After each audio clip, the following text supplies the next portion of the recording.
So ayun nga, may mga foreigner din dito. Siyempre, Plaza de Centro to ng Bagak Bataan. Ang makikita nyo rito sa Plaza de Centro ng Bagak Bataan is kung ano yung mga model ng lumang bahay, lalo sa mga panahon ng Hapon, mga panahon ng Hapon, or maybe kasi mga more on nakikita ko rito panahon ng mga Kastila, yung mga bahay. Itong mga to, ito ay galing sa iba't ibang lugar, model sa iba't ibang lugar. So ayan yung mga foreigner. Ayan, may mga foreigner na itinayo dito. So ibig sabihin, which is itong mga nakatayo dito ay hindi talaga yan nakatayo dito. Replika lang ito ng mga lugar, ng mga bahay, ng mga sinaunang bahay.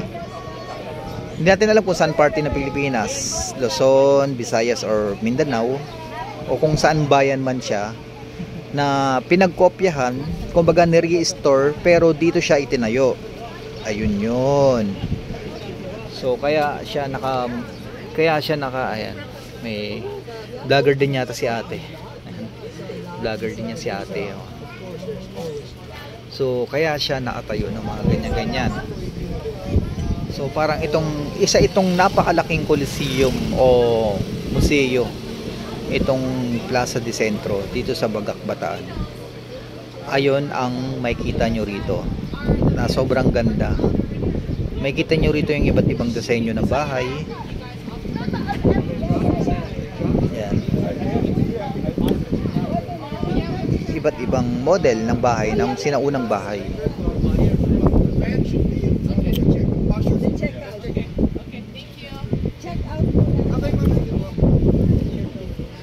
So ayan, ang sipag naman ni kuya. Ang sipag ni kuya. Siya rin yung nag-tutor. Parang kayo na rin yung nag-tutor dito, kuya, no? Minsan, pero hindi. Parang gano'n na siya. Pero may tour guide talaga tayo. Tapos yung jeep na to, kuya, paikot-ikot lang to. Okay. Mamaya doon din ako bababa mamaya. Sabay mo na, sir. Doon ako sumakay kanina eh. Doon lang din ako bababa. So itong jeep na to is paikot-ikot lang to dito sa Plaza de Centro. Parang shuttle lang po sa loob. Okay, pinakang shuttle. Opo. Okay, ang ganda nga eh, no? So yan, ang ganda guys, oh. Parang service siya dito, pinakang shuttle siya, itong jeep na to.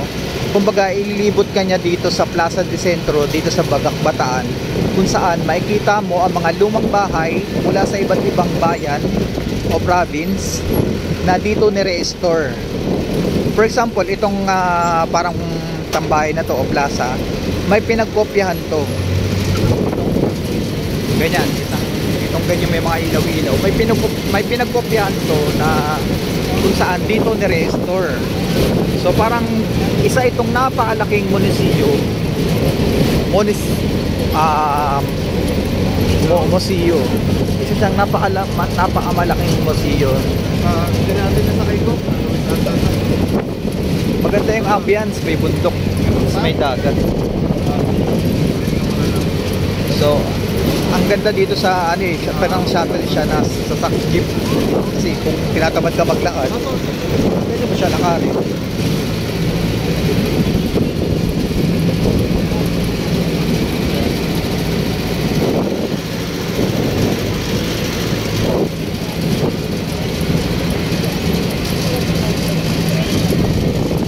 So may taping pa rin pala doon. Diyan kami magte-taping mamaya. So since di pa naman kami pwede, wala pa naman kami hindi pa kami sasalang. Kaya sinamantala ko na nagte-taping yan. Dito kasi kami nag-taping ngayon sa Plaza de Centro. So ayan, ang ganda ng itsura niya, oh. May bundok. Ganda ng ambience.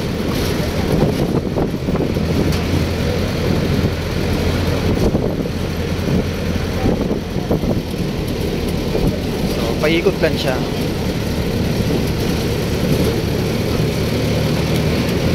Paikot lang itong jeep.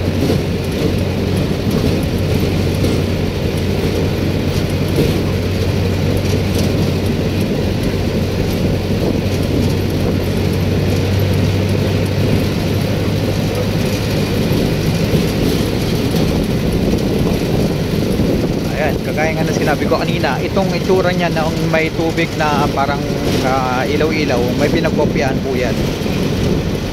Ayan, kagaya ng mga itong mga bahay na to.